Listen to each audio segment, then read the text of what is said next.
చందమామ కథ మునసబు తీర్పు. తామరాడ గ్రామంలో తమ్మిరాజు అనే వ్యాపారి ఉండేవాడు. ఒక సంత రోజున తమ్మిరాజు రాత్రి 8 గంటల వేళప్పుడు తన ఇంటి అరుగు మీద చతికిలబడి లాబో దిబోమని గుండె బాదుకోవడం మొదలుపెట్టాడు. వీధిన పోతున్న కరణం గవర్రాజు, "ఏం తమ్మిరాజు, ఎందుకలా ఏడుస్తున్నావు?" అని అడిగాడు. తమ్మిరాజు, "ఇంతకంటే ఏం కావాలి బాబయ్య, వారమంతా అమ్మగా వచ్చిన చిల్లర పోగు చేసి 100 రూపాయలకు సరిపడా సంతకు పట్టుకెళ్లి అవన్నీ రూపాయలుగా మార్చేశాను. 100 రూపాయలు సంచిలో వేసి మూతి బిగించాను. దారిలో దొండకాయలు, ఉర్లగడ్డ, వెల్లుల్లి, పచ్చిమిరప కొని తక్కిన సంచుల్లో వేసి కట్టుకున్నాను.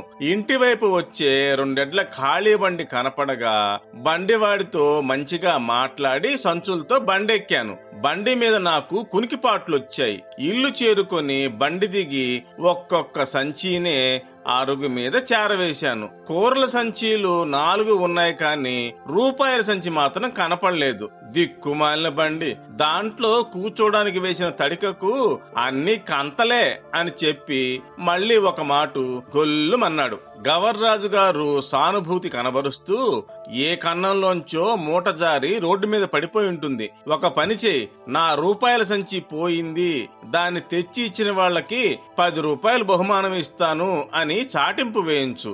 ఆ పైన నీ అదృష్టం ఎలాగుంటుందో చూద్దాం" అన్నాడు. తమ్మిరాజు, "10 కాదు, 25 ఇచ్చుకోమని ఇచ్చుకుంటాను, 50 ఇచ్చుకోమని ఇచ్చుకుంటాను, నా సంచి నాకు దొరికితే అంతే చాలు" అన్నాడు. "10 రూపాయలు ఇస్తానను చాలు, ఆ పైన నీకెంత తోస్తే అంత ఇవ్వచ్చు" అన్నాడు కరణం. మర్నాడు తెల్లవారడంతోనే ఏ ఊళ్ళ నుంచి అయితే ఆ సంతకు జనం వస్తారో ఆ ఊళ్ళన్నిట్లోనూ తమ్మిరాజు తన రూపాయల సంచి గురించి టముకు వేయించాడు. సరిపల్లె గ్రామంలో అరుగు మీద కూర్చుని ఉన్న పాపయ్య ఆ చాటింపు వినడంతోనే లోపలికి వెళ్లి భార్యతో, "ఏమేవ్, నిన్న నాకు దొరికిన రూపాయల సంచి తామరాడ వ్యాపారిదంట, పట్టుకెళ్ళిస్తే 10 రూపాయల బహుమానం కూడా ఇస్తాడట. ఏది ఆ సంచి? ఇలాతే ఇప్పుడే అప్పచెప్పి వస్తాను" అన్నాడు. పాపయ్య గారి భార్య జానమ్మ, "ఏమిటి, చేతికి చిక్కిన మూటను చేతులారా అప్పగించొస్తారా? ఎక్కడైనా విన్నామా ఇలాంటి విడ్డూరం?" అంది.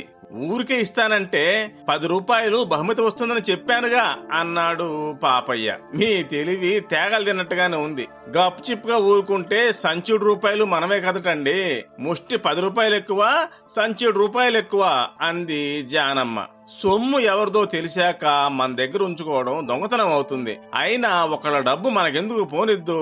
ఇలా ఆ సంచిచ్చి చక్కా వస్తా" అన్నాడు పాపయ్య. "ఇదిగో పట్టుకెళ్ళండి" అంటూ జానమ్మ సంచి తెచ్చి పాపయ్య ముందు గిరాటేసింది. పాపయ్య ఆ సంచి పుచ్చుకొని తామరాడకు చేరుకున్నాడు. "షావుకారు గారు, గోకవరంలో గోపీనాథరావు గారింట పెళ్లికి తొందరగా వెళ్తూ ఉంటే దారిలో ఈ సంచి నా కాలికి తగిలి నేను బోర్లా పడ్డంత పనైంది.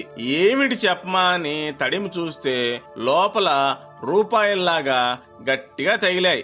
ఇవాళ పొద్దున్నే మీ చాటింపు విన్నాను. మీ సొమ్ము మీకు అప్పగించి బహుమానం పుచ్చుకుందామని వచ్చాను" అన్నాడు. తమ్మిరాజు తన రూపాయల సంచి కంటపడ్డంతోనే బ్రహ్మానంద భరితుడయ్యాడు. సంచి మూతి విప్పి రూపాయలన్నీ ఒక మాటు లెక్క చూసుకున్నాడు. 100 రూపాయలు చెక్కు చెదరకుండా ఉన్నాయి. ఇక పాపయ్యకి బహుమతి కింద వాటిల్లోంచి 10 రూపాయలు తీసి ఇవ్వడమే తరువాయి. కానీ తీరా సంచి చేతికి చిక్కగానే ఆ 10 రూపాయలు ఇవ్వడానికి మనసొప్పింది కాదు. "పాపయ్య గారు, ఈ సంచిలో 110 రూపాయలు ఉండాలి.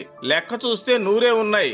మీ బహుమానం 10 మీరు ముందే తీసుకున్నట్టున్నారే" అన్నాడు. పాపయ్య ఆ మాటలు విని నిర్ఘాంతపోయాడు. తమ్మిరాజు ఆయనను బుకాయించేసరికి మారుమాట చెప్పలేక తిరుగుదారి పట్టాడు. వెళుతూ ఉండగా దారిలో కరణం గవర్రాజు ఎదురై పాపయ్యని పలకరించాడు. జరిగిన సంగతంతా పాపయ్య ఆయనకు చెప్పగా అదంతా విని గవర్రాజు షావుకారు చేసిన దగాకు ఉగ్రుడైపోయాడు. "మునసబు దగ్గర ఫిర్యాదు చేయండి, మీ బహుమతి మీకు నుంచున్న బాటు నిప్పించేస్తాడు. ఇంత దారుణమా మరిన్ని" అని సలహా చెప్పాడు. అలానే పాపయ్య వెళ్లి మునసబుకి ఫిర్యాదు చేశాడు. తామరాడ మునసబు చాలా తెలివైనవాడు. సంగతి సందర్భాలు వెంటనే గ్రహించాడు. "తమ్మిరాజు, ఈయనకు నీ వాగ్దానం ప్రకారం ఆ 10 రూపాయలు ఇచ్చేయి అన్నాడు. తమ్మిరాజు ఒప్పుకోలేదు.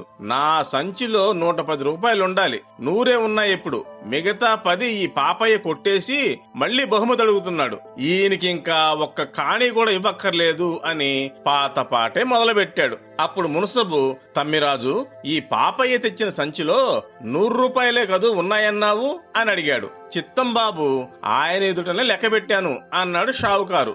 ఇది విని కరణంతో, గవర్రాజు గారు, వీళ్ళిద్దరు కూడా ప్రమాణాలు చేసి చెప్తున్నారు గనక ఇద్దరి మాట నమ్మవలసిందే. తమ్మిరాజు పోగొట్టుకున్నది 110 రూపాయలున్న సంచి, పాపయ్య గారికి దొరికింది 100 రూపాయల సంచి. దీన్ని బట్టి పాపయ్య గారికి దొరికింది షావుకారు గారు పోగొట్టుకున్న సంచి కాదని తెలుస్తోంది. పాపయ్య గారు, ఈ సంచిని మీరు తీసుకుపోండి. 100 రూపాయల సంచి పోయిందని ఎవరైనా వస్తే ఇచ్చేద్దురు గాని. తమ్మిరాజు, వెళ్ళు. నువ్వు పోగొట్టుకుంటున్నానంటున్న ఆ 110 రూపాయల సంచి ఎవరైనా ఎప్పటికైనా తెచ్చివ్వకపోతారా చూద్దాం అని తీర్పు చెప్పేసి కచేరీ నుంచి వెళ్లిపోయాడు.